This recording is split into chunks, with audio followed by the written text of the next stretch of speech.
الذين إن مكناهم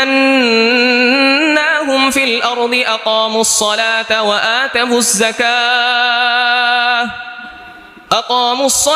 وآتوا الزكاة وأمروا بالمعروف ونهوا عن المنكر ولله عاقبة الأمور هو أن يتبع أمر الله بوضع كل شيء في موضعه من غير إفراط ولا تفريط ন্যায়পরায়ণ বাদশা হচ্ছে ওই বাদশা ওই ব্যক্তি যেই ব্যক্তি আইয়াত্তাবিআ আমরাল্লাহ আল্লাহ যে সমস্ত বিষয়ে আদেশ করেছেন সেই সমস্ত বিষয়ের অনুসরণ করে কি করে বলেন সেই সমস্ত বিষয়ের অনুসরণ করে বিওয়াদিই কুল্লি শাইইন ফি মাওদিহি প্রত্যেকটা জিনিসকেই তার যথাস্থানে রাখে মিন গায়রি ইফরাতিন ওয়ালা তাফরিতিন কোনো বাড়াবাড়ি এবং ছাড়াছাড়িও থাকে না সেই জায়গায় কোনো বাড়াবাড়িও থাকে না ছাড়াছাড়িও থাকে না তাকে বলে ন্যায়পরায়ণ বাদশা ন্যায়পরায়ণ বাদশা কাকে বলে যে আল্লাহ পাক রব্বুল আলামিনের হুকুমের অনুসরণ করে আদেশের অনুসরণ করে প্রত্যেকটা জিনিসকে তার স্বস্থানে রেখে প্রত্যেকটা জিনিসের ক্ষেত্রে সে কোনো বাড়াবাড়িও করে না ছাড়াছাড়িও করে না তাকে কি বলে ন্যায়পরায়ণ বাদশা এই সপ্তাহে আমরা হাদিসের মাধ্যমে জানার চেষ্টা করব কোরআনের মাধ্যমে জানার চেষ্টা করব রাসূল করিম সাল্লাল্লাহু আলাইহি ওয়াসাল্লাম হাদিসের মধ্যে 7 শ্রেণীর কথা উল্লেখ করেছেন যাদেরকে আল্লাহ পাক রব্বুল আলামিন কিয়ামতের ময়দানে তার আরশের নিচে ছায়া দান করবেন সুবহানাল্লাহ যেই সময়ে কোনো ছায়া থাকবে না দুনিয়ার জমিনে থাকতে আপনার যদি গরমের তাপ লাগে রোদের তাপ যদি আপনার শরীরে লাগে তখন আপনি ছায়া গ্রহণ করার জন্য ছাতা ব্যবহার করেন অথবা ছায়া গ্রহণ করার জন্য আপনি গাছের নিচে চলে যান অথবা যারা একটু বড় লোক তারা এসির তৃপ্তময় বাতাস গ্রহণ করে কিন্তু কিয়ামতের ময়দান এমন হবে যেখানে ছাতার কোনো ছায়া থাকবে না গাছের কোনো ছায়া আপনারা গ্রহণ করতে পারবেন না এসির তৃপ্তময় সেই বাতাস আপনারা কি করতে পারবেন না গ্রহণ করতে পারবেন না কিয়ামতের ময়দান এমন হবে নবী সাল্লাল্লাহু আলাইহি ওয়াসাল্লাম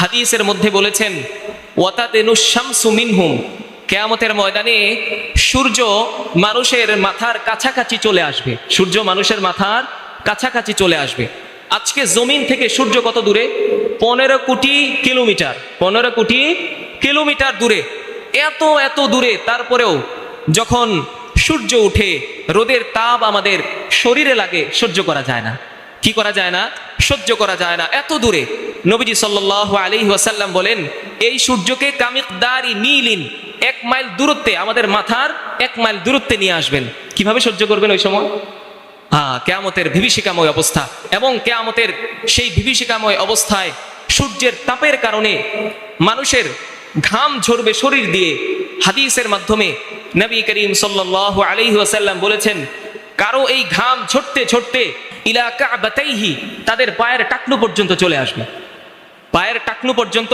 চলে আসবে এটা তাদের আমল অনুযায়ী কি অনুযায়ী নেক আমল অনুযায়ী নবীজি সাল্লাল্লাহু আলাইহি ওয়াসাল্লাম বলেন কারো আমলের কারণে তাদের ঘাম ইলা রুকবাতাইহি তাদের পায়ের হাঁটু পর্যন্ত চলে আসবে সেই রোদের তাপ সহ্য করতে না পেরে ঘাম ঝরতে থাকবে এবং বিকদরি আমালিহিম কারো কারো আমলের কারণে ইলা হিকওয়াইহি তাদের কোমর পর্যন্ত সেই ঘাম চলে আসবে আবার নবীজি সাল্লাল্লাহু আলাইহি ওয়াসাল্লাম বলেন কারো আমলের কারণে কিয়ামতের সেই বিভীষিকাময় অবস্থায় ইলা উযুনাইহি তার কান পর্যন্ত ঘাম চলে আসবে এতটা রোদের তীব্র হাওয়া কি করতে পারবে না সহ্য করতে পারবে না এবং পিপাসার্ত হওয়ার কারণে এতটাই পিপাসায় কাতর হয়ে যাবে তারা পিপাসার কারণে তাদের মুখ দিয়ে জিহ্বা বের হয়ে তাদের নাভি পর্যন্ত চলে আসবে জিহ্বা বের হয়ে নাভি পর্যন্ত চলে আসবে কিয়ামতের সেই বিভীষিকাময় অবস্থায় আল্লাহর নবী সাল্লাল্লাহু আলাইহি ওয়াসাল্লাম বলেন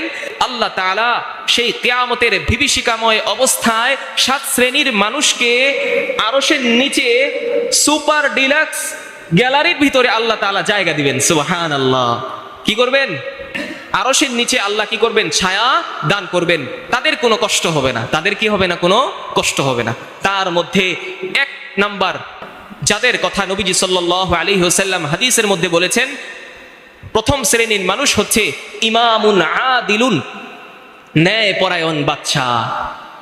কি বাদশা বলেন? ন্যায় পরায়ণ বাদশা, ইনসাফগার বাদশা, তাকওয়াবান মুত্তাকি বাদশা, যে কারোর প্রতি জুলুম করে না, যে মদিনার সনদে রাষ্ট্র পরিচালনা করার চেষ্টা করে, যেন নবীজি সাল্লাল্লাহু আলাইহি ওয়াসাল্লাম যেমন আইনে মদিনায় থাকতে মক্কায় থাকতে রাষ্ট্র পরিচালনা করেছেন, সেইভাবে যারা রাষ্ট্র পরিচালনা করার চেষ্টা করে তাদেরকে আল্লাহ পাক রব্বুল আলামিন কিয়ামতের ময়দানে সেই বিভীষিকাময় অবস্থায় আরশের নিচে কি করবেন? ছায়া দান করবেন। এখন ন্যায়পরায়ণ বাদশা কাকে বলে? ন্যায়পরায়ণ বাদশা হচ্ছে হুয়া আইয়াত্তাবিআ আমরাল্লাহি বিওয়াদ'i কুল্লি শাইইন ফি মাওদি'iহি মিন গায়রি ইফরাতিন ওয়ালা তাফরীত। ন্যায়পরায়ণ বাদশা হচ্ছে ওই বাদশা, ওই ব্যক্তি, যেই ব্যক্তি আইয়াত্তাবিআ আমরাল্লাহ, আল্লাহ যে সমস্ত বিষয়ে আদেশ করেছেন সেই সমস্ত বিষয়ের অনুসরণ করে। কি করে বলেন? সেই সমস্ত বিষয়ের অনুসরণ করে। বিওয়াদ'i কুল্লি শাইইন ফি মাওদি'iহি, প্রত্যেকটা জিনিসকেই তার যথাস্থানে রাখে। মিন গায়রি ইফরাতিন ওয়ালা তাফরীতিন, কোনো বাড়াবাড়ি এবং ছাড়াছাড়িও থাকে না সেই জায়গায়, কোনো বাড়াবাড়িও থাকে না, ছাড়াছাড়িও থাকে না। তাকে বলে ন্যায়পরায়ণ বাদশা। ন্যায়পরায়ণ বাদশা কাকে বলে? যে আল্লাহ পাক রব্বুল আলামিনের হুকুমের অনুসরণ করে, আদেশের অনুসরণ করে, প্রত্যেকটা জিনিসকে তার স্বস্থানে রেখে, প্রত্যেকটা জিনিসের ক্ষেত্রে সে কোনো বাড়াবাড়িও করে না, ছাড়াছাড়িও করে না, তাকে কি বলে? ন্যায়পরায়ণ বাদশা। এরপরে বলা হয়েছে হুয়াল আদিলু ফি নাফসিহি ওয়াল আদিলু ফি হুকমিহি, সে নিজে যেমন ইনসাফগার, নিজে যেমন ইনসাফ করে নিজের ক্ষেত্রে, তেমনি ভাবে অন্য একটা মানুষের ক্ষেত্রে যখন হুকুম প্রয়োগ করতে যায় তখনও সে ইনসাফগার বাদশা হয়ে হুকুম প্রয়োগ করে। সুবহানাল্লাহ। তাকে বলে কি? ন্যায়পরায়ণ বাদশা। আচ্ছা, ন্যায়পরায়ণ বাদশার কথা আমরা বুঝতে পারলাম। কোরআনের মধ্যে 4টা মৌলিক গুণ যার ভিতরে থাকে তাকেই আল্লাহ পাক রব্বুল আলামিন ন্যায়পরায়ণ বাদশা হিসেবে উল্লেখ করেছেন। সুবহানাল্লাহ। কয়টা গুণ? 4টা গুণ। পবিত্র কোরআনুল কারীমের সূরাতুল হজ 41 নম্বর আয়াত, এই আয়াতের মধ্যে আল্লাহ পাক রব্বুল আলামিন বলেন আল্লাযীনা ইম্মাক্কান্নাহুম ফিল আরদি আকামুস সালাতা ওয়া আতাবুজ যাকাহ أقاموا الصلاة وآتوا الزكاة وأمروا بالمعروف ونهوا عن المنكر ولله عاقبة الأمور। আল্লাহ পাক রব্বুল আলামিন এই আয়াতের মধ্যে বলেন আল্লাযীনা ইম্মাক্কান্নাহুম ফিল আরদ, আমি আল্লাহ যাকে যাদেরকে জমিনের মধ্যে রাষ্ট্র ক্ষমতা দিয়েছি, শাসন করার ক্ষমতা যাদেরকে আমি দিয়েছি, তাদের মৌলিক 4টা গুণ থাকা দরকার।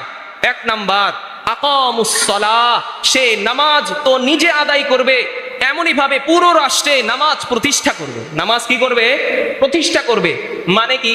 প্রত্যেকটা জায়গায় সে তার অধীনস্থ ব্যক্তিদের মাধ্যমে প্রত্যেকটা জায়গায় লোক সেট করে রাখবে, এবং সেই জায়গার মানুষ যদি নামাজের ক্ষেত্রে অবহেলা করে তাদেরকে পাকড়াও করবে। তাদেরকে কি করবে? পাকড়াও করবে। তাকেই বলে ন্যায়পরায়ণ বাদশা। তাকে কি বলে? ন্যায়পরায়ণ বাদশা। এরপরে 2 নাম্বার গুণ ও আতুজ যাকাত, সে যাকাত যেমন নিজে আদায় করবে তেমনি ভাবে সে যাকাত প্রতিষ্ঠা করবে। কি করবে? যাকাত প্রতিষ্ঠা করবে। প্রত্যেকটা জায়গায় নিজের অধীনস্থ ব্যক্তিদেরকে সেট করে রাখবে। কোন জায়গায় কোন ধনাঢ্য ব্যক্তি যার কোটি কোটি সম্পদ, সে যদি সেই জায়গায় শুধু 1 লাখ টাকা যাকাত দেয়, তার যাকাত তো আদায় হয় না। তো এই 1 লাখ টাকা যাকাত দেওয়ার কারণে তাকে পাকড়াও করবে। এটাই হচ্ছে ন্যায়পরায়ণ বাদশার আদর্শ। সুবহানাল্লাহ। এরপরে 3 নাম্বার যে গুণ ওয়া আমারু বিল মা'রুফ, সে সৎ কাজের আদেশ করবে। 4 নাম্বার ওয়া নাহাউ আনিল মুনকার, সে অসৎ কাজ থেকে কি করবে? নিষেধ করবে। আল্লাহ পাক রব্বুল আলামিন বলেন আমি যাদেরকে ক্ষমতা দিয়েছি তারা যদি এই 4 গুণে গুণান্বিত হতে পারে তাহলেই সে ন্যায়পরায়ণ বাদশা।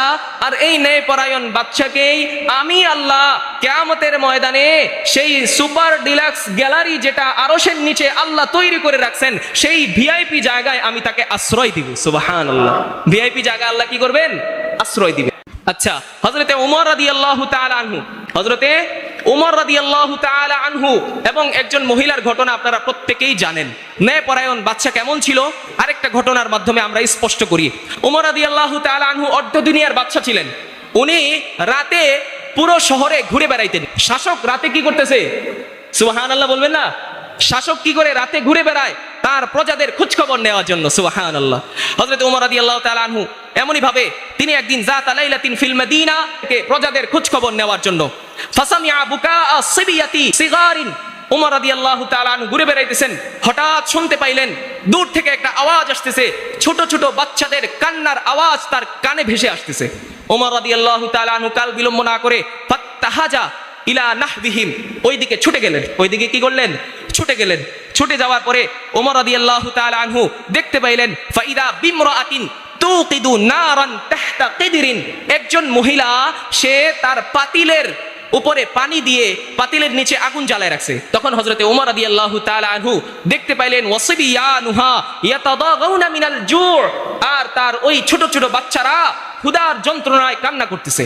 হযরতে ওমর রাদিয়াল্লাহু তাআলা আনহু গিয়ে ওই মহিলাকে বললেন, আসসালামু আলাইকুম, আল্লাহ তাআলা আপনার উপর শান্তি বর্ষিত করুক। তখন ওই মহিলা উত্তরে বললেন, ওয়া আলাইকাস সালাম, আল্লাহ তাআলা আপনার উপরও শান্তি বর্ষিত করুক। হযরত ওমর রাদিয়াল্লাহু তাআলা আনহু জিজ্ঞেস করলেন, মা হাউলা ইসবিয়ান ইয়াবকুন, এই যে বাচ্চারা কান্না করতেছে কেন কান্না করতেছে?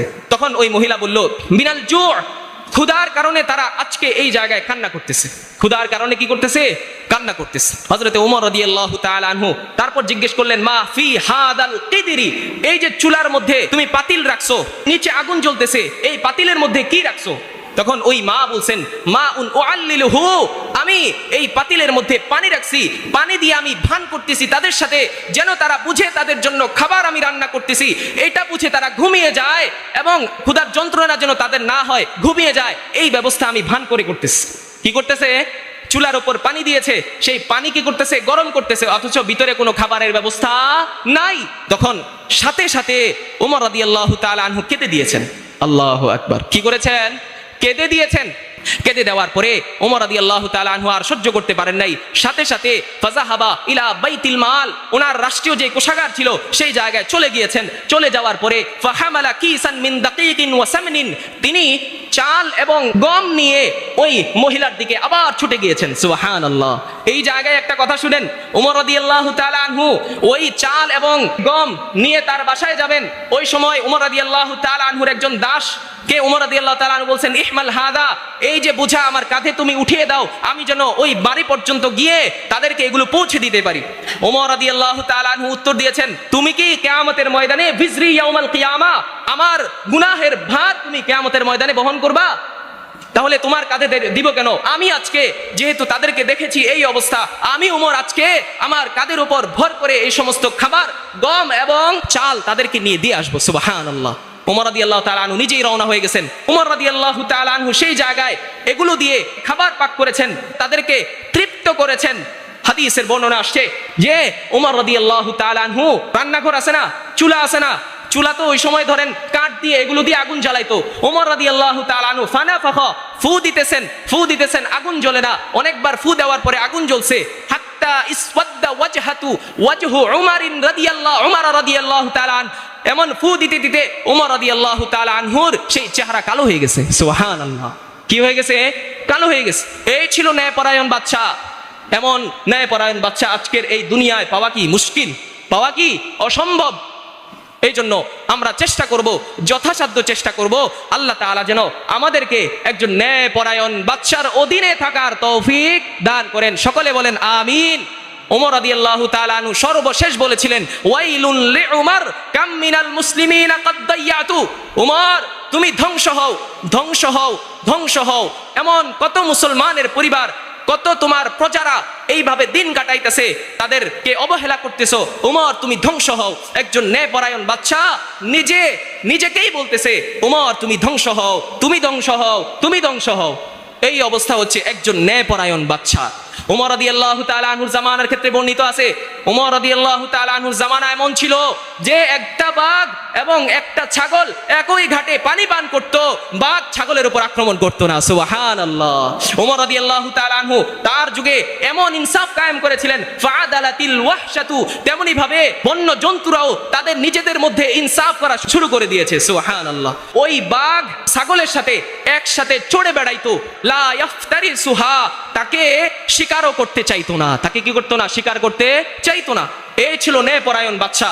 আল্লাহ তাআলা এই সমস্ত ন্যায়পরায়ণ বাদশাদের জন্যই তো আল্লাহ তাআলা আরশের নিচে সুপার ডিলাক্স গ্যালারির ভিআইপি জায়গার ব্যবস্থা করে রাখছেন। ওই জায়গায় আল্লাহ তাআলা তাদেরকে কি করবেন, আশ্রয় দান করবেন। এই জন্য আমরা চেষ্টা করব তো ইনশাআল্লাহ, আমরা চেষ্টা করব তো এই দেশে যেন আল্লাহ তাআলা একজন ন্যায়পরায়ণ বাদশা দান করেন। সকলে বলেন আমিন। হযরতে নবী করিম সাল্লাল্লাহু আলাইহি ওয়াসাল্লাম এই দুনিয়ার পৃথিবীর জগতে সর্বশ্রেষ্ঠ ন্যায়পরায়ণ বাদশা ছিলেন। বলেন সুবহানাল্লাহ। সর্বশ্রেষ্ঠ ন্যায়পরায়ণ বাদশা কে ছিলেন? হযরতে মুহাম্মাদুর রাসূলুল্লাহ সাল্লাল্লাহু আলাইহি ওয়াসাল্লাম। একটা ঘটনা শোনাবো, নবীজি কেমন ন্যায়পরায়ণ ছিলেন। হযরতে আয়েশা রাদিয়াল্লাহু তাআলা আনহা থেকে এই হাদিস বর্ণনা, বুখারী শরীফের বর্ণনা। আয়েশা রাদিয়াল্লাহু তাআলা আনহা বলেন, আন্না কুরাইশান আহাম্মাহুম শানুল মারআতিল মাখজুমিয়্যাহ। মাখজুমি একটা গোত্র ছিল নবীর যুগে। মাখজুমি একটা গোত্রের একজন সম্ভ্রান্ত পরিবারের একজন মেয়ে সারাকত, চুরি করেছে। কি করেছে? চুরি করেছে। সে চুরি করার কারণে কুরাইশ গোত্রের যারা ছিল তাদেরকে ভাবিয়ে তুলেছে এই চুরি করার বিষয়টা, তাদেরকে দুশ্চিন্তাগ্রস্তে ফেলে দিয়েছে যে একজন মাখজুমি গোত্র বংশীয় একজন মহিলা সে কিভাবে চুরি করতে পারে। এখন সে চুরি করেছে, আইন অনুযায়ী তার হাত কেটে দিবে। হাত কি করবে? কেটে দিবে।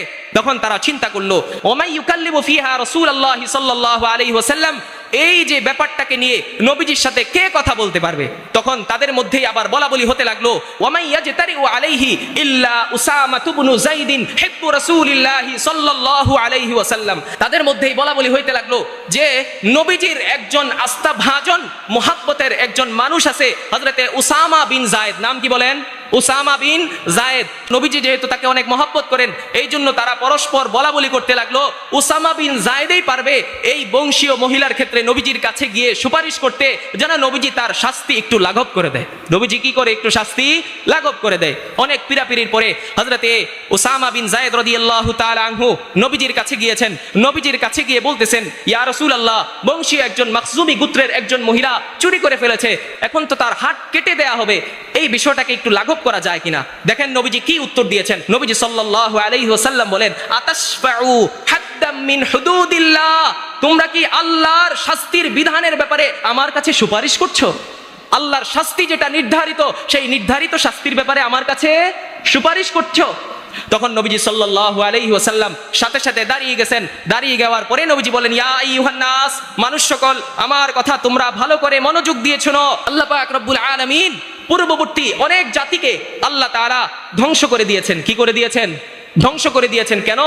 কানু সারাকা ফীহিমুশ শরীফ, তাদের মধ্য থেকে সম্ভ্রান্ত পরিবারের কোন লোক যদি কখনো চুরি করত, তাহলে তারাকুহু, তারা আল্লাহর নির্ধারিত শাস্তির বিধান যেটা সেটাকে প্রয়োগ করত না, তারা তাকে ছেড়ে দিত। ওয়া ইদা সারাকা ফীহিমুদ দাঈফ, তাদের মধ্য থেকে কোন দুর্বল, সম্ভ্রান্ত না দুর্বল কোন ব্যক্তি যদি কোনোভাবে চুরি করার চেষ্টা করত, তখন আকামুল হাদ্দা, তারা আল্লাহর নির্ধারিত যেই ফয়সালা, আল্লাহর নির্ধারিত যেই শাস্তি সেটা প্রয়োগ করত। কথাটা বুঝছেন? যারা ধনী ছিল তারা চুরি করলে তাদেরকে কি করত? ছেড়ে দিত। কিন্তু যারা দুর্বল, প্রভাবশালী না, টাকা পয়সা কম, তারা যখন চুরি করত তখন তাদের উপর সেই আল্লাহর নির্ধারিত বিধান হাত কেটে দিত। কি করত? হাত কেটে দিত। তো এই সমস্ত কারণে আল্লাহ তাআলা পূর্ববর্তী অনেক জাতিকে কি করে দিয়েছেন? ধ্বংস করে দিয়েছেন। এখন যে নবীজি সাল্লাল্লাহু আলাইহি ওয়াসাল্লাম এই একটা কথা স্বর্ণাক্ষরে লিখে রাখার মতো, নবীজি সাল্লাল্লাহু আলাইহি ওয়াসাল্লাম বলেন, ওয়া আইমুল্লাহ লাউ আন্না ফাতিমাতা বিনতা মুহাম্মদ সারাকাত লাকাতাতু ইয়াদাহা। নবীজি সাল্লাল্লাহু আলাইহি ওয়াসাল্লাম বলেন, আমার মেয়ে ফাতেমাও যদি কোনোদিন কোনো মুহূর্তে কোনো জায়গায় চুরি করে, আমি নবী তার বাবা হয়ে, আমি নবী তার হাত পর্যন্ত কেটে দিতে দ্বিধাবোধ করব না। সুবহানাল্লাহ। নবীজি কেমন ন্যায়পরায়ণ ছিলেন। নিজের মেয়ের ক্ষেত্রেও আল্লাহর যে নির্ধারিত শাস্তি সেটার ক্ষেত্রেও তিনি কি করেন না? দ্বিধাবোধ করেন না। ওনার মেয়েও যদি আল্লাহর নির্ধারিত বিধান লঙ্ঘন করে, তখনও উনি ওনার মেয়ের ব্যাপারে হাত কাটার যে বিধান সেটাও প্রয়োগ করতে কি করবেন না? দ্বিধাবোধ করবেন না। এই জন্য আল্লাহ পাক রব্বুল আলামিন আমাদের প্রত্যেককেই আমাদের এই দেশে একজন ন্যায়পরায়ণ বাদশাহ আমাদেরকে মিলায় দেন, সেই দোয়া করবেন তো ইনশাআল্লাহ। আরেকটা ঘটনা আমি আপনাদেরকে শোনাই, ন্যায়পরায়ণ বাদশার ঘটনা। বাইহাকি শরীফ ফি শুআবিল ঈমান, ইমাম বাইহাকি রাহমাতুল্লাহি আলাইহি এই ঘটনা নিয়ে এসেছেন। হযরত আব্দুল্লাহ ইবনে আব্বাস রাদিয়াল্লাহু তাআলা আনহু এই হাদিস বর্ণনা করেছেন, কানা ফি জামানি সাবিকি রাজুলুন মালিকুন তাকিয়ুন আদিলুন। পূর্বের যুগে একজন ন্যায়পরায়ণ বাদশা ছিল, মুত্তাকি বাদশা, ইনসাফগার বাদশা ছিল। তিনি পাখি শিকার করতেন। কি করতেন? পাখি শিকার করতেন। পাখি শিকার করার জন্য তিনি খরাজা ইলাল গাবাতি লিয়াসতাদাত তুয়ুর, পাখি শিকার করার জন্য একদিন তিনি জঙ্গলে গিয়েছেন। জঙ্গলে যাওয়ার পরে পাখি শিকার করতে করতে এমন একটা সময় চলে আসলো, সন্ধ্যা নেমে এসেছে। সন্ধ্যা নেমে আসার কারণে তিনি একজন কাঠুরিয়ার বাড়িতে মেহমান হয়েছেন। হাত্তব, কাঠুরি আছে না, কাঠুরিয়ার বাড়িতে মেহমান হয়েছেন। ফাকাবিলাহু বিসুরুরিন, কাঠুরিয়াও তাকে সন্তুষ্ট চিত্তে, আনন্দ চিত্তে তাকে মেহমান হিসেবে গ্রহণ করেছে। সুবহানাল্লাহ, মেহমান হিসেবে গ্রহণ করেছে। তখন ওই বাদশা নিজের পরিচয় দেয় নাই যে সে যে বাদশা, এই পরিচয় গোপন করেছে। কেন গোপন করেছে? সায়াশুক্কু আলাল হাত্তাবি আইয়ুহসিনা দিয়াফাতা, কেননা বাদশা যদি এখন তার পরিচয় দিতে যায় যে আমি বাদশা, আমি কি বাদশা, তাহলে কাঠুরিয়ার উপর এটা কষ্টকর হয়ে যাবে তাকে ভালোভাবে মেহমানদারি করা। একজন বাদশা যখন তার ঘরে আসে তখন তার জন্য একটা চিন্তার বিষয় হয়ে যায় যে আমাদের দেশের বাদশা, সে আমার ঘরে মেহমান হয়েছে, তাকে কি কি দিয়ে খাবার খাওয়ানো যায়, একটা টেনশন পড়ে যায় না? টেনশন, এই চিন্তায় যেন সে না পড়ে এবং তাকে খাবার খাওয়ানোর জন্য বিভিন্ন ব্যস্ততায় যেন না পড়তে হয়, এই জন্য বাদশা নিজের পরিচয় গোপন করেছে। কাঠুরিয়াও তাকে মেহমানদারি করার জন্য ওয়াকানাল হাত্তাবু কদ ইস্তাআদ্দা লিদিয়াফাতি দাইফ, কাঠুরিয়াও মেহমানদারি করার জন্য প্রস্তুত হয়ে গেছে। কাঠুরিয়ার কিছু গাভী ছিল। কি ছিল? গাভী ছিল, গরু ছিল। ফালাম্মা রাজাআত আবকারুহু ইলাল বাইতি ফিল মাসা, তার গাভীগুলো যখন রাতে সন্ধ্যায় বাড়িতে ফিরল, জাহাবা লিয়াহলুবাল লাবানা মিন দুরুইহা, কাঠুরিয়া তার গাভীগুলো থেকে দুধ দহন করার জন্য গেলেন। কি করলেন? দুধ দহন করার জন্য গিয়েছেন। কাঠুরিয়া দুধ দহন করবেন, তার অনেকগুলো গাভী থেকে দুধ দহন করলেন। তার মধ্যে একটি গাভী এমন ছিল যেই গাভীটি দুধে আল্লাহ তাআলা এত বরকত দিয়েছেন, এত বরকত দিয়েছেন, একটা গাভী 30টা গাভীর দুধের সমপরিমাণ দুধ দেয়। সুবহানাল্লাহ, একটা গাভী 30টা গাভীর দুধের সমপরিমাণ দুধ দিয়েছে। কাঠুরিয়া তো নিজেই দুধ পান করেছে এবং বাদশাকে মেহমানদারি স্বরূপ দুধ পান করিয়েছে। এখন বাদশা মনে মনে চিন্তা করতেছে যে একজন কাঠুরিয়া, তার বাড়িতে আসলাম, কাঠুরিয়ার বাড়িতে এমন একটা গাভী আছে যেই গাভীটা দুধ এতটাই বরকতপূর্ণ, আল্লাহ তাআলা একটা গাভী থেকে 30টা গাভীর সমপরিমাণ দুধ দিয়েছেন। আমি বাদশা হয়ে কি করলাম? আমার রাজপ্রাসাদে এমন একটা গাভী নাই যেই গাভী, এক গাভী 30টা গাভীর সমপরিমাণ দুধ দেয়। বাদশা ফাবি সাবাবি হিরসিহি ওয়া কুদরাতিহি নাওয়া আইয়াজলিমাল হাত্তাবা, বাদশা তার ক্ষমতা এবং লোভের কারণে সে নিয়ত করলো যে তার প্রজার উপর, অর্থাৎ ওই কাঠুরিয়ার উপর জুলুম করবে, যে কোনো ভাবেই হোক সে ওই জঙ্গল থেকে গাভীটাকে নিয়ে গিয়ে তার রাজপ্রাসাদে ঢুকাবে। কি করবে? রাজপ্রাসাদে ঢুকাবে। তো বাদশা তারপরে নিজেই ভাবতে লাগলো, আজকে যেহেতু প্রথম এসেছি, আজকে নেওয়া যাবে না, আগামীবার যখন আবার আসবো তখন এই গাভী কি করব, যে কোনো ভাবেই হোক নিয়ে যাব। বাদশা চলে গেলেন। বাদশা চলে যাওয়ার পরে আবার 7 দিন পরে বাদশা লিয়াসতাদাত তুয়ুর, পাখি শিকার করার জন্য আবার বনে গিয়েছেন, জঙ্গলে গিয়েছেন। আবার সন্ধ্যা নেমে এসেছে, আবার ওই কাঠুরিয়ার বাড়িতে মেহমান হয়েছেন। কাঠুরিয়াও তাকে ফাকাবিলাহু বিসুরুরিন, আনন্দ চিত্তে, সন্তুষ্ট চিত্তে কাঠুরিয়াও তাকে আবার কি করেছে? গ্রহণ করেছে মেহমান স্বরূপ।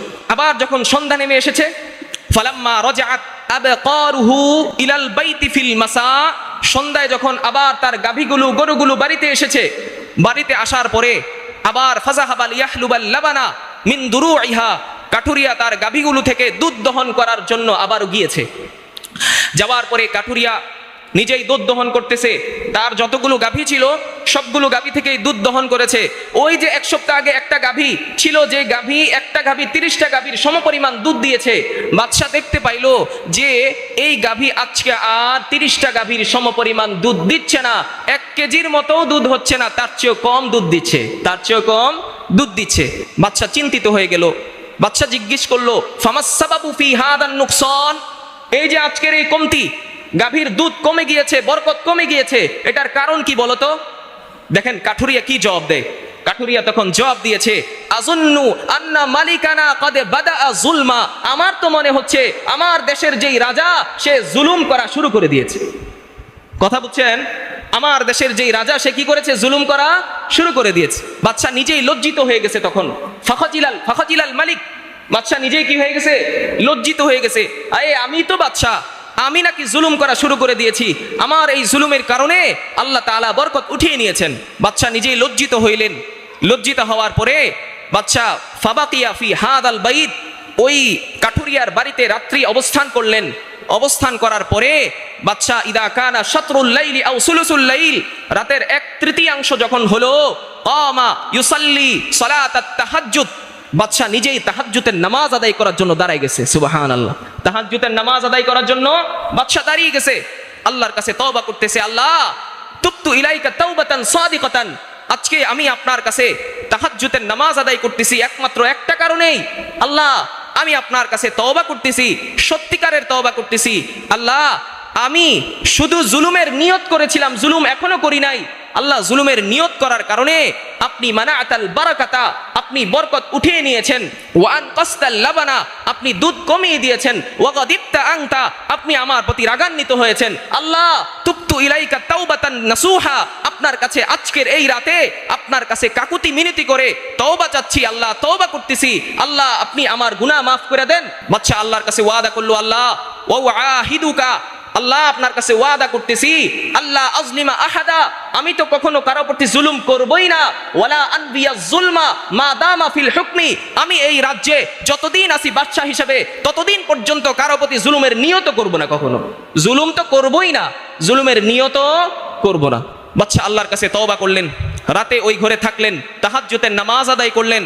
তাহাজ্জুদের নামাজ আদায় করার পরে বাদশা সকালে আবার তার রাজপ্রাসাদে চলে গিয়েছে। বাড়িতে চলে যাওয়ার পরে বাদশা যখন 7-8 দিন হইল, 7-8 দিন পরে বাদশা চিন্তা করলো, আমি তো আল্লাহর কাছে তওবা করলাম, আল্লাহর কাছে মাফ চাইলাম যে আমি আর কারো প্রতি জুলুম করব না, জুলুমের নিয়ত করব না। আমি 7-8 দিন পরে আজকে একটু গিয়ে দেখি আমার তওবা কবুল হয়েছে কিনা, আমার তওবা কবুল হয়েছে কিনা। বাদশা 7-8 দিন পরে খারাজা ইলাল গাবাতি লিয়াসতাদাত তুয়ুর, তিনি জঙ্গলে বেরিয়েছেন পাখি শিকার করার জন্য। আবার যখন সন্ধ্যা চলে এসেছে, তিনি কাঠুরিয়ার বাড়িতে তৃতীয়বারের মতো কি হয়েছেন? মেহমান হয়েছেন। কাঠুরিয়া ও ফাকাবিলাহু বিসুরুরিন, তৃতীয়বারও কাঠুরিয়া আনন্দ চিত্তে, সন্তুষ্ট চিত্তে তাকে মেহমান হিসাবে কি করেছে? গ্রহণ করেছে। ইলাল বাইতি ফিল মাসা, তার গাভীগুলো যখন আবার রাতে ফিরে এসেছে, ফাজাহাবাল ইয়াহলুবাল লাবান, ওই কাঠুরিয়া আবার ওই গাভী থেকে দুধ দহন করার জন্য গিয়েছে। সবগুলো গাভী থেকে দুধ দহন করেছে। তার মধ্যে একটা গাভী এমন ছিল যেই গাভীটা 30টা গাভীর সমপরিমাণ দুধ দিত। যেই গাভীটা এর আগের বার কি করেছে? 1 কেজিও দুধ দেয় নাই। কি করে নাই? 1 কেজিও দুধ দেয় নাই। তখন দেখলো যে যেই গাভীটা গত সপ্তাহে 1 কেজির কম দুধ দিয়েছে, যেই গাভীর দুধের বরকত কমে গিয়েছে, আজকে সেই গাভী আবারও 30টা গাভীর সমপরিমাণ দুধ দিতে শুরু করেছে। সুবহানাল্লাহ, আবারও 30টা গাভীর সমপরিমাণ দুধ দিতে শুরু করেছে। তখন বাদশা তাকে জিজ্ঞেস করলেন, কাইফা আদাতিল বারাকা, গত সপ্তাহে দেখলাম বরকত কমে গিয়েছে, 1 কেজিরও বেশি দুধ দিতে পারে নাই, আজকে আবার বরকত ফিরে আসলো তো আসলে কিভাবে? ফিরে আসলো তো আসলো কিভাবে? তখন ওই কাঠুরিয়া উত্তর দিয়েছে, শোনো আমার বন্ধু ভাই, আমার কথা মনোযোগ দিয়ে শোনো। আমি গতবার তোমাকে বলেছিলাম যে আমার দেশের বাদশা হয়তো জুলুম করা শুরু করে দিয়েছে। এইবার আমি তোমাকে বলতেছি, আমার দেশের বাদশা হয়তো আইয়ুকিমাল আদলা, ইনসাফ করা শুরু করে দিয়েছে। এই জন্য আল্লাহ তাআলা আবারও এই গাভীর দুধের বরকত দিয়েছেন। একটা গাভী 30টা গাভীর সমপরিমাণ দুধ দিতে শুরু করেছে। সুবহানাল্লাহ। আগের বার কি বলছে? জুলুম করা শুরু করে দিয়েছে। এইবার কি বলছে? ইনসাফ করা শুরু করে দিয়েছে। বাদশা তখন তাকে জড়ায় ধরছেন। ফাআনাকাল হাত্তাবা, বাদশা তাকে জড়ায় ধরে বলতেছে, ভাই শুনেন আমার কথা মনোযোগ দিয়ে, কোনো বরকত উঠিয়ে নেওয়ার জন্য, বরকত চলে যাওয়ার জন্য জুলুম করার প্রয়োজন হয় না। বরকত চালু হওয়ার জন্য ইনসাফ করারও প্রয়োজন হয় না। বরকত চলে যাওয়ার জন্য কেউ যদি শুধু জুলুমের নিয়ত করে, জুলুম করে না, শুধু জুলুমের নিয়ত করে, তাতেও আল্লাহ তাআলা বরকত উঠায় নেন। তাতেও আল্লাহ তাআলা কি করেন? বরকত উঠায় নেন। শুধু জুলুমের নিয়ত আপনি কারো প্রতি করবেন, আল্লাহ তার বরকত উঠায় নেবেন। উনি তখন বলেছিলেন ওই বাদশা যে আমি শুধু জুলুমের নিয়ত করেছিলাম, এই জন্য আল্লাহ তাআলা এই গাভীর দুধের বরকত উঠায় নিছেন। এবং আমি তওবা করেছি আল্লাহর কাছে, আমি ফিরে এসেছি, কারো প্রতি জুলুম তো করবই না। ওয়ালা আনবি যুলমা মা দামা ফিল হুকুম, এই রাষ্ট্র ক্ষমতায় যতদিন আছি কারো প্রতি জুলুমের নিয়ত করব না। এই জন্য আল্লাহ পাক রব্বুল আলামিন আবারও বরকত দিতে শুরু করেছেন, রহমতের দরজা খুলে দিয়েছেন। সুবহানাল্লাহ। এই জন্য মুসলমান মনে রাখবেন, আপনারা প্রত্যেকেই একটা নিয়ত করবেন, কারো প্রতি কোনো সময় জুলুম তো করবই না, সাথে জুলুমের নিয়ত করব না ইনশাআল্লাহ। বলেন, কারো প্রতি কোনো জুলুম করব না ইনশাআল্লাহ, এবং জুলুমের নিয়ত কখনো করব না ইনশাআল্লাহ। আল্লাহ তাআলা আমাদের প্রত্যেককেই তৌফিক দান করেন। এই বাচ্চা যদি ন্যায়পরায়ণ না হইতো তাহলে সে তওবা করত?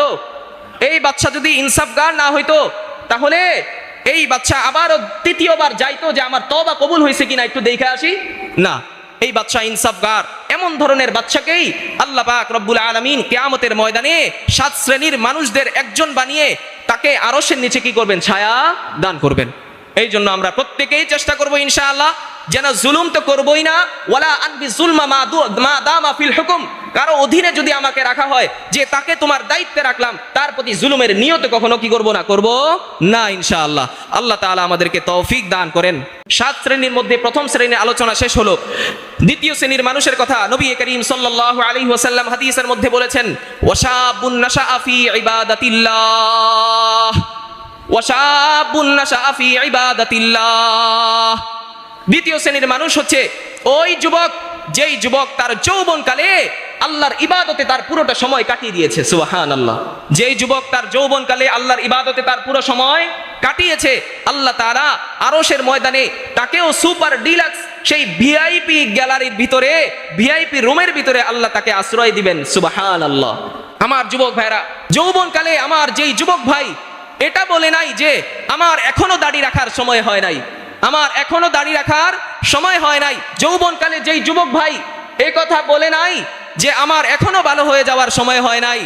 যৌবনকালে যেই যুবক ভাই ইবাদতের সময় হইলে বলে নাই যে এখনো সময় বাকি আছে, পরে ইবাদত করব। যৌবনকালে যে পুরোটা সময় আল্লাহর ইবাদতে কাটিয়ে দিয়েছে, কোনো বাহানা করে নাই আল্লাহর ইবাদতের ক্ষেত্রে, বলে নাই যে আমার দাড়ি রাখার সময় হয় নাই, বলে নাই যে আমার এখনো সময় বাকি আছে, ওই যুবকদেরকেই আল্লাহ তাআলা কিয়ামতের ময়দানে সেই বিভীষিকাময় অবস্থায় আরশের নিচে কি করবেন? ছায়া দান করবেন। এই জন্য আমার যুবক ভাইরা মনে রাখবেন, মনে রাখবেন, প্রতিদিন 5 মিনিট, 4 মিনিট, 3 মিনিট হলেও চোখটা বন্ধ করে একটু ফিকির করবেন, নিজের ভিতরে ভাবনা সৃষ্টি করবেন, যায় আমি কি করতেছি, আমি কি করতেছি এই দুনিয়ায় থেকে। আমি যে নামাজ আদায় করতেছি না, আমি যে এই হারাম কাজে লিপ্ত, আমি যে গুনাহের কাজে লিপ্ত, সপ্তাহ চলে যায়, মাস চলে যায়, সাপ্তাহিক নামাজ বাদ দিয়ে আমরা একটা ওয়াক্ত যে নামাজ আদায় করতেছি না, এটার কারণে তো আল্লাহ তাআলার সামনে জবাবদিহি করতে হবে না আমাদেরকে। আল্লাহ আমাদেরকে প্রশ্ন করবেন, কেন তুমি নামাজ আদায় করো নাই? আল্লাহ আমাদেরকে প্রশ্ন করবেন, কেন তুমি রোজা রাখো নাই? আল্লাহ আমাদেরকে প্রশ্ন করবেন, কেন তুমি সামর্থ্য থাকা সত্ত্বেও তুমি হজ করো নাই? আল্লাহ আমাদেরকে প্রশ্ন করবেন, ইবাদতের সুযোগ থাকা সত্ত্বেও কেন বলেছিলে যে আজকে আমার উজর আছে, সমস্যায় আছি, এই জন্য নামাজে যেতে পারি নাই? আল্লাহ অবশ্যই আমাদেরকে কি করবেন? প্রশ্নের সম্মুখীন করবেন কিনা? অবশ্যই আল্লাহ তাআলা আমাদেরকে প্রশ্নের সম্মুখীন করবেন। আমার যুবক ভাইরা, আজকে তো দুনিয়া কাঁপানোর জন্য, এলাকা কাঁপানোর জন্য আমরা ব্যস্ত হয়ে পড়েছি, কিন্তু আমার যুবক ভাইয়ের একটা সিজদা আল্লাহর আরশ পর্যন্ত কাঁপায় দেয়। আল্লাহর আরশ পর্যন্ত কি করে? কাঁপিয়ে দেয়। এই যুবকই যখন সিজদা দেয়, আল্লাহ তাআলা ফেরেশতাদেরকে ডাক দিয়ে বলে, উনজুরু ইলা হাদা শাব, ও আমার ফেরেশতারা তার দিকে তাকাও। আল্লাহ তাআলা যখন মানুষ সৃষ্টি করবেন, তখন ফেরেশতারা বলছিল, আল্লাহ আপনি এমন জাতি সৃষ্টি করবেন, এমন মানুষ সৃষ্টি করবেন, আতাজালু ফিহা মাই ইউফসিদু ফিহা ওয়া ইয়াসফিকুদ দিমা, যারা এই দুনিয়ার জমিনে থাকতে ফাসাদ সৃষ্টি করবে, বিশৃঙ্খলা সৃষ্টি করবে, রক্তপাত ঘটাবে। তখন আল্লাহ তাআলা সেই আয়াতের কথা স্মরণ করায় দিবেন ফেরেশতাদেরকে, তোমরা না বলছিলা এই মানুষ সৃষ্টি করলে তারা জমিনে ফাসাদ সৃষ্টি করবে, তারা রক্তপাত করবে। উনজুরু ইলা হাদা শাব, আমার এই যুবকের দিকে তাকাও, মাযা ইয়াফাল, সে কি করতেছে? সে তো আজকে তার মাথা আমার কুদরতি কদমে ঠেকাই দিছে, আজকে তো সে আমার সিজদায় লুটায় পড়ছে, আমার সিজদায় লুটায় পড়ছে। আল্লাহ তাআলা ফেরেশতাদের সাথে গর্ব করবেন, বাহি বিহিমুল মালাইকা, আল্লাহ তাআলা এই যুবককে নিয়ে আল্লাহ ফেরেশতাদের সাথে গর্ব করতে থাকবেন। কি করতে থাকবেন? গর্ব করতে থাকবেন। এরপরে আল্লাহ তাআলা ওই যুবককে উদ্দেশ্য করে বলে, যুবক তুমি সিজদা দিয়েছো, সাব্বাহতানি সাব্বাহতুকা, সাব্বাহতানি ফাসাব্বাহতুকা, তুমি সিজদার মাধ্যমে বলেছো সুবহানা রাব্বিয়াল আ'লা, সুবহানা রাব্বিয়াল আ'লা। তুমি বলেছো আমি পবিত্র, আমি পবিত্র।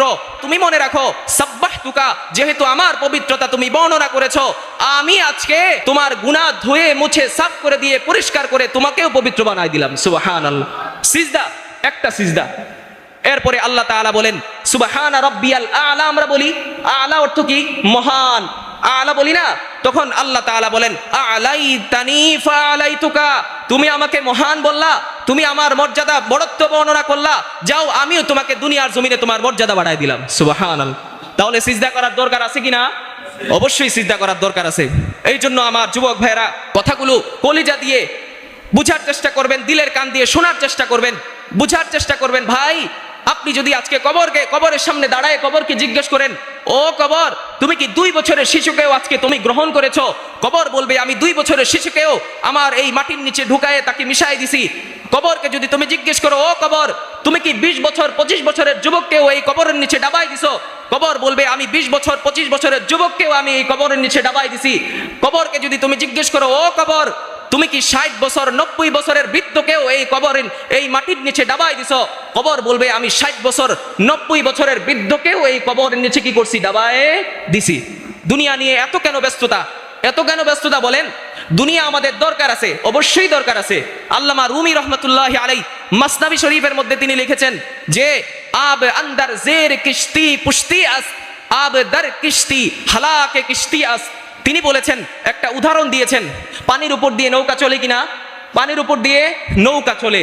পানির উপর দিয়ে যখন নৌকা চলে, নৌকা যখন সুস্থভাবে সবলভাবে চলতে পারে, কিন্তু এই পানি যখন নৌকার ভিতরে ঢুকে যায় তখন নৌকা কি করে? ডুবে যায়।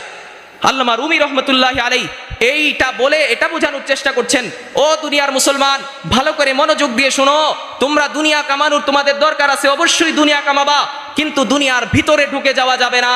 দুনিয়ার ভিতরে ঢুকে গেলে তোমার নামাজ বন্ধ হয়ে যাবে, দুনিয়ার ভিতরে ঢুকে গেলে তোমার মিথ্যা কথা বলা শুরু হয়ে যাবে, দুনিয়ার ভিতরে ঢুকে গেলে মানুষকে কষ্ট দেওয়া তোমার শুরু হয়ে যাবে, দুনিয়ার ভিতরে ঢুকে গেলে রোজা রাখা তোমার আর ভালো লাগবে না, দুনিয়ার ভিতরে ঢুকে গেলে তোমার সামর্থ্য হইলেও হজ করতে ভালো লাগবে না।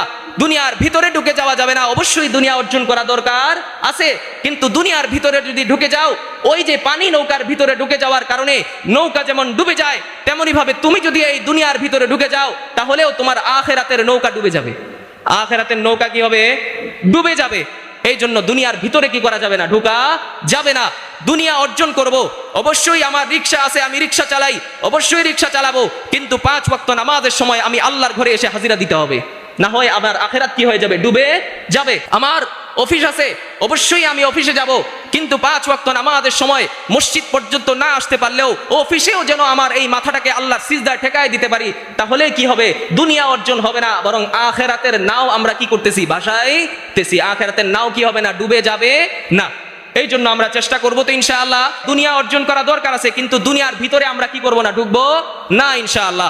আল্লাহ আমাদের প্রত্যেককেই আমল করার তৌফিক দান করেন।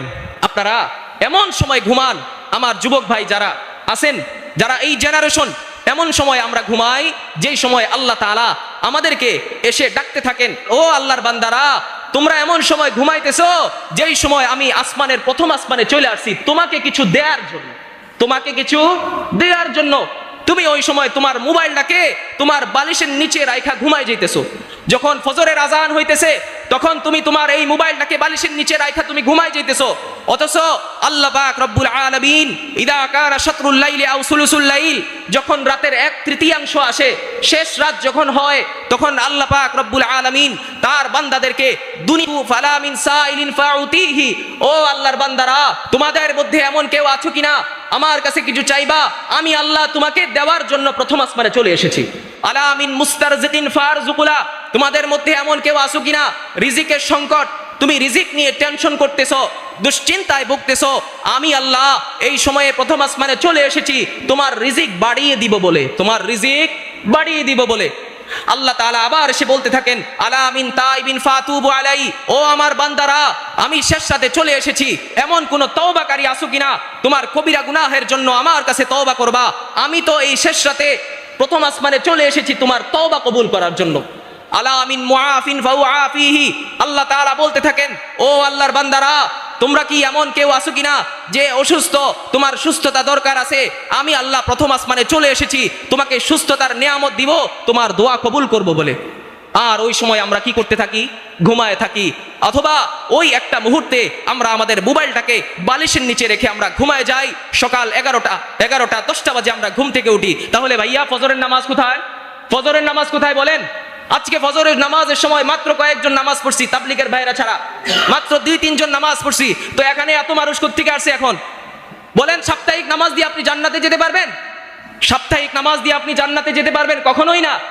তাহলে মা গাররাকা বিরাব্বিকাল কারীম, আল্লাহর এই মহান রবের ব্যাপারে তোমাকে দুনিয়ার কোন জিনিস ঢুকায় ফেলে দিল? বলেন না আপনারা, বলেন আপনারা। ফজরের নামাজ যারা আপনারা পড়েন নাই, তারা আল্লাহর কাছে কি জবাব দিবেন? আল্লাহর কাছে বলেন। আজকে এখন এত মানুষ, আপনারা সাপ্তাহিক নামাজ পড়তে আসছেন, অনেকে অনেক সময় মসজিদের ধারে কাছেও আসেন না। তো আপনারা যে পুরো সপ্তাহ নামাজ আদায় করেন না, এই বেনামাজিকে আল্লাহ তাআলা কবরের জীবন থেকেই কিন্তু শাস্তি দেওয়া শুরু করবেন। এই বেনামাজিকে আল্লাহ তাআলা কবরের জীবনে 3 ধরনের শাস্তি দিবেন। কয় ধরনের? 3 ধরনের শাস্তি দিবেন। ইয়াদিকুল কবরু আলাইহি হাত্তা তাখতালিফা আদলাউহু, এই বেনামাজিকে আল্লাহ তাআলা কবরের জীবনে এমন শাস্তি দিবেন, কবরটাকে আল্লাহ তাআলা চারদিক দিয়ে সংকীর্ণ করে দিবেন। একটা হাড্ডি আরেকটা হাড্ডির ভিতরে ঢুকে যাবে, একটা হাড্ডি আরেকটা হাড্ডির ভিতরে ঢুকে যাবে। তাহলে সাপ্তাহিক নামাজ পড়লে কবরের জীবনে শান্তি থাকতে পারবেন? কখনোই না।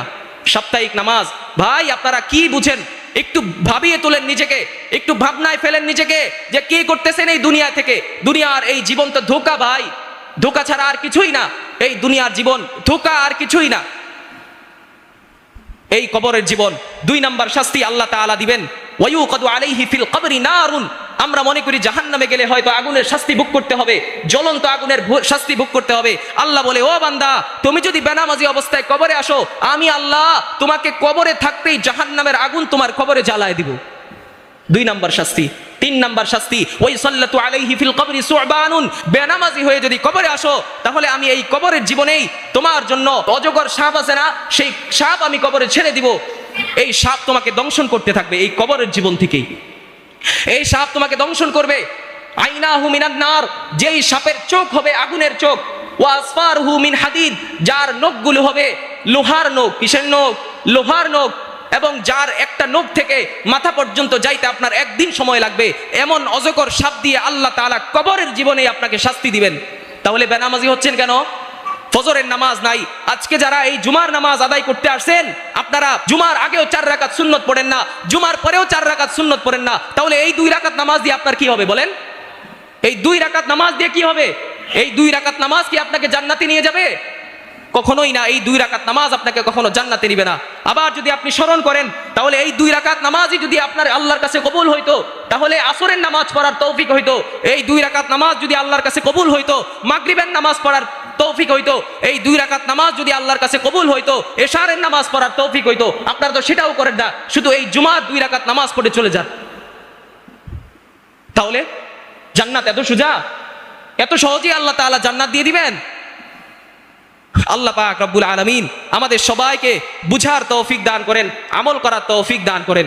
3 নাম্বার হচ্ছে ওয়ারাজুলুন কলবুহু মুআল্লাকুন ফিল মসজিদ, এমন ব্যক্তি, যেই ব্যক্তির অন্তর, যেই ব্যক্তির দিল, যেই ব্যক্তির অন্তরটা সবসময় মসজিদের সাথে লেগে থাকে, যে ব্যক্তির অন্তরটা সবসময় মসজিদের সাথে লেগে থাকে, এমন ব্যক্তিকে আল্লাহ তাআলা আরশের নিচে ছায়া দান করবেন। এমন ব্যক্তি, যেই ব্যক্তি দোকানে যাওয়ার সময় মনে করে আয়ে মুয়াজ্জিনের আজান কখন হয়ে যায়, আমি কখন মসজিদে যাব। বাজারে যাওয়ার সময় মনে করে কখন মুয়াজ্জিন আজান দিবে, কখন আমি মসজিদে আল্লাহর ঘরে যাব। এমন ব্যক্তিকে আল্লাহ তাআলা কি করবেন? আরশের নিচে ছায়া দান করবেন। আমাদের কি এমন ভাবনা হয় কখনো যে দোকানে যাইতেছি, ওই চিন্তা করতেছি যে আয়ে মুয়াজ্জিন কখন আজান দিবে, কখন মসজিদে আসবো? এমন ভাবনা কখনো হয়? এমন ভাবনা আমাদের করা দরকার ছিল, কিন্তু 60 বছরের জীবনে একবারও করি নাই, 30 বছরের জীবনে একবারও করি নাই। অথচ এটাই আমাদের ভাবনা হওয়ার দরকার ছিল। বাজারে যাব, চিন্তা করবো আয়ে এখন তো মাত্র নামাজের 15 মিনিট আছে, এখন কিভাবে বাজারে যাই? একেবারে নামাজটা শেষ করেই যাই, একেবারে নামাজটা কি করি? শেষ করেই যাই। এই অন্তর যার এই মসজিদের সাথে, আল্লাহর ঘর মসজিদের সাথে লেগে থাকে, আল্লাহ তাআলা তাকেও আরশের নিচে কি করবেন? ছায়া দান করবেন। মুসলিম শরীফের 771 নম্বর হাদিসের বর্ণনা, নবীজি সাল্লাল্লাহু আলাইহি ওয়াসাল্লাম বলেছেন, আহাব্বুল বিলাদি ইলাল্লাহি মাসাজিদুহা, আহাব্বুল বিলাদ, সর্বশ্রেষ্ঠ জায়গা আল্লাহর কাছে আল্লাহর ঘর মসজিদ। সর্বশ্রেষ্ঠ জায়গা আল্লাহর কাছে আল্লাহর ঘর মসজিদ, অথচ আমরা শ্রেষ্ঠ জায়গায় আসতে চাই না। তাহলে আল্লাহর মহাব্বত, ভালোবাসা, জান্নাত কিভাবে অর্জন করব? ওয়া আবগাদুল বিলাদি ইলাল্লাহি আসওয়াকুহা, অত সর্বশ্রেষ্ঠ জায়গা হিসেবে আমরা যেটাকে গ্রহণ করে নিয়েছি, নবীজি সাল্লাল্লাহু আলাইহি ওয়াসাল্লাম বলেন সেই জায়গাটাই হচ্ছে আল্লাহর কাছে সবচেয়ে বেশি ঘৃণিত জায়গা, আর সেটাই হচ্ছে বাজার। সেটা কি বলেন? বাজার। এটাই আল্লাহর কাছে সবচেয়ে ঘৃণিত জায়গা। আর সেই জায়গায় বসে বসে আমরা মানুষের গীবত করতেছি, মিথ্যা কথা বলতেছি, গুনাহের কাজে লিপ্ত আছি। বাজারে আমাদের অনেক মুরব্বী ভাইদেরকে দেখা যায়, অনেক মুরব্বী, দাড়ি পাকা মুরব্বীদেরকে দেখা যায় দোকানে বসে বসে বিড়ি টানতেছে আর টিভি দেখতেছে। আপনাদেরকে ক্ষেত্রে অনেক মানুষ বলে যে আপনার একটা পা কবরে চলে গেছে, আপনি কিভাবে পারেন দোকানে বসে বসে বিড়ি টানতেছেন আর আল্লাহর গুনাহে লিপ্ত আছেন, টেলিভিশন কিভাবে দেখেন আপনি বলেন? এই জন্য আমরা চেষ্টা করব আল্লাহর ঘর সর্বশ্রেষ্ঠ জায়গা, এই জায়গায় সবসময় একটা যেন দিল লেগে থাকে, অন্তরটা যেন এইভাবেই পড়ে থাকে, এই দিকেই পড়ে থাকে। আমরা যেন আল্লাহর ঘর, এই শ্রেষ্ঠ জায়গাকে আমরা গ্রহণ করতে পারি, বাজারকে যেন প্রয়োজন ছাড়া বর্জন করতে পারি। আল্লাহ সেই তৌফিক দান করেন। নবীজি সাল্লাল্লাহু আলাইহি ওয়াসাল্লাম আরেকটা হাদিসের মধ্যে বলছেন, ক্বালা নবী সাল্লাল্লাহু আলাইহি ওয়াসাল্লাম আল মসজিদু বাইতু কুল্লি তাকিয়্যিন, নবীজি বলেন মসজিদ হচ্ছে প্রত্যেক আল্লাহকে ভয় করা ব্যক্তির জন্য আল্লাহর ঘর মসজিদ। আল্লাহর ঘর মসজিদ কার জন্য? আল্লাহকে যে ভয় করে তার জন্য। তো আপনারা যারা 5 ওয়াক্ত নামাজ পড়েন কিসের জন্য আসেন বলেন? আল্লাহকে ভয় করেন, এই জন্যই তো আসেন। তো নবীজি বলেন আল মসজিদু কুল্লু বাইতিন তাকিয়্যিন, প্রত্যেক ওই ব্যক্তির জন্য আল্লাহর ঘর মসজিদ যে আল্লাহকে কি করে? ভয় করে। নবীজি সাল্লাল্লাহু আলাইহি ওয়াসাল্লাম এর পরে বলেন তাকাফফালাল্লাহ লিমান কানাল মসজিদু বাইতাহু, আল্লাহ তাআলা ওই ব্যক্তির ক্ষেত্রে জিম্মাদারি নিয়ে নিয়েছেন, দায়িত্ব নিয়ে নিয়েছেন, যেই ব্যক্তি আল্লাহর ঘর মসজিদকে নিজের ঘর বানিয়ে ফেলে। সুবহানাল্লাহ, আল্লাহর ঘর মসজিদকে নিজের ঘর বানিয়ে ফেলে। এরপরে বলেন নবীজি সাল্লাল্লাহু আলাইহি ওয়াসাল্লাম বির রাউহি ওয়ার রাহমাতি ওয়াল জাওয়াজি আলা সিরাতি ইলা রিদওয়ানিল্লাহি ইলাল জান্নাহ, যেই ব্যক্তি আল্লাহর ঘর মসজিদকে নিজের ঘরে রূপান্তরিত করে আল্লাহ পাক রব্বুল আলামিন তাকে দয়া করে, মায়া করে পুলসিরাতের সেই পুল পার করে, সেই চিকন পুল পার করে আল্লাহ তাআলা তার সন্তুষ্টির জায়গা জান্নাত দান করেন। সুবহানাল্লাহ। তাহলে মসজিদকে আল্লাহর ঘর, মসজিদ আল্লাহর ঘর, আল্লাহর ঘরকে আমাদের ঘর বানানোর দরকার আছে কিনা? তাহলে ইনশাআল্লাহ আমরা কারা কারা আজকে এই নিয়ত করতে পারি যে আমরা 5 ওয়াক্ত নামাজ আদায় করব? হাত তুলে আল্লাহকে দেখান। ইনশাআল্লাহ আমরা প্রত্যেকেই ভাই চেষ্টা করব নামাজ আদায় করার জন্য।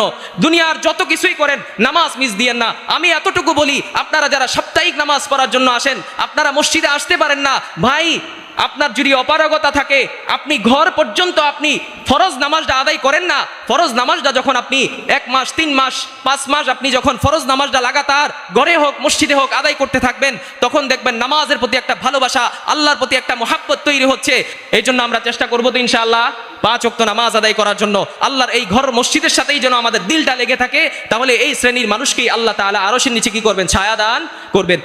4 নম্বর শ্রেণীর মানুষ হচ্ছে রজুলান তাহাব্বা ফিল্লাহ ইজতামা আলাইহি ওয়া তাফাররাকা আলাইহি, যারা একজন আরেকজনকে আল্লাহর জন্য মহাব্বত করে ভালোবাসে, যারা একজন আরেকজনকে আল্লাহর জন্য মহাব্বত করে ভালোবাসে, তারা যখন একত্রিত হয় তখনও দ্বীনের কথা বলে, আল্লাহর মহাব্বতের কথা বলে, নবীর মহাব্বতের কথা বলে। জিজ্ঞেস করে, ভাই আজকে আসরের নামাজ পড়েছো? আজকে আসরের নামাজ কেন পড়ো নাই? এই দ্বীনি আলোচনা তারা কি করে? যখন একত্রিত হয় তারা দুইজনে এইভাবে কি করতে থাকে? আলোচনা করতে থাকে। আবার যখন তারা পৃথক হয়ে যায় তখনও তারা একজন আরেকজনের বিরুদ্ধে কোনো অপবাদ দেয় না, গীবত করে না, তখনও তারা ভালো কাজের দিকে মনোনিবেশ করে থাকে। এই 2 ব্যক্তিকে আল্লাহ তাআলা আরশের নিচে কি করবেন? ছায়া দান করবেন। যারা এইভাবে একজন আরেকজনের সাথে একমাত্র আল্লাহ সন্তুষ্টির জন্য মহাব্বত তৈরি করে, আল্লাহ পাক রব্বুল আলামিন বলেন ওয়াজাবতু মাহাব্বাতি লিল মুতাহাব্বাইনি ফিয়া, ওই 2 জন ব্যক্তিকে মহাব্বত করা আমি আল্লাহর উপর আবশ্যক হয়ে যায়। সুবহানাল্লাহ। তাহলে আমরা একজন আরেকজনকে মহাব্বত করব কিসের জন্য? দুনিয়ার স্বার্থ হাসিল করার জন্য নাকি আল্লাহ সন্তুষ্টির জন্য? আল্লাহ সন্তুষ্টির জন্য ইনশাআল্লাহ। এরপরে 5 নাম্বার ওয়ারাজুলুন দাআতহু ইমরাআতুন যাতু মানসিবিন ওয়া জামালিন ইলা নাফসিহা ক্বালা ইন্নী আখাফুল্লাহ, একজন ব্যক্তিকে, কোন সম্ভ্রান্ত পরিবারের একজন মেয়ে, প্রভাবশালী পরিবারের একজন মেয়ে, সুন্দরী একজন মেয়ে তার নিজের চাহিদা পূরণ করার জন্য ডাক দিয়েছে। কি করেছে? তার চাহিদা পূরণ করার জন্য ডাক দিয়েছে, কিন্তু সেই ব্যক্তি আল্লাহকে ভয় করে সাথে সাথে বলেছে ইন্নী আখাফুল্লাহ, আমি আল্লাহকে ভয় করি, তোমার চাহিদা পূরণ করার সময় আমার নাই। ওই ব্যক্তিকেও আল্লাহ তাআলা আরশের নিচে কি করবেন? ছায়া দান করবেন। একটা ঘটনা আমি আপনাদেরকে শোনাই। পূর্বের যুগে একজন ব্যক্তি ছিল, যে ব্যক্তিকে আল্লাহ তাআলা রগাসাহুল্লাহু মালান, অনেক মাল সম্পদ দিয়েছেন। সে মৃত্যুর আগে তার ছেলে সন্তানদেরকে জিজ্ঞেস করতেছে, আইয়ু আবিন কুনতু লাকুম, তোমাদের মাঝে যে আমি এতদিন ছিলাম, আমি কেমন বাবা হিসেবে তোমাদের কাছে অবস্থান করেছি। তখন তারা বলল যে খাইরা আবিন, আপনি তো আমাদের ভালো বাবাই ছিলেন, খারাপ তো বাবা ছিলেন না। তখন সে বলবে লাম আমাল খাইরান কত্তু, আমি তো জীবনে কোনো ভালো কাজই করি নাই, তাহলে ভালো বাবা হলাম কিভাবে, ভালো বাবা হইলাম কিভাবে। তখন তার সন্তানদেরকে সে ওসিয়ত করতেছে যে ইদা মৃত্যু, যখন আমি মৃত্যুবরণ করব, তোমরা ফাহরিকুনি সুম্মা সাকুনি, আমি যখন মৃত্যুবরণ করব তখন তোমরা আমাকে আগুনে জ্বালিয়ে দিবে। আগুনে জ্বালিয়ে দেওয়ার পর যে ছাইগুলো আছে সেই ছাইগুলোকে তোমরা সুম্মা জাররুনি ফি ইয়াউমিন আসিফ, প্রবাহমান বাতাস যখন আসবে তখন ছাইগুলোকে কি করে দিবে, ছেড়ে দিবে, যেন বাতাসের সাথে আমি মিশে যেতে পারি, আল্লাহর দরবারে আর হাজিরা দেওয়া না লাগে। এটা পূর্বের কথা, পূর্বের যুগের কথা বলতেছি।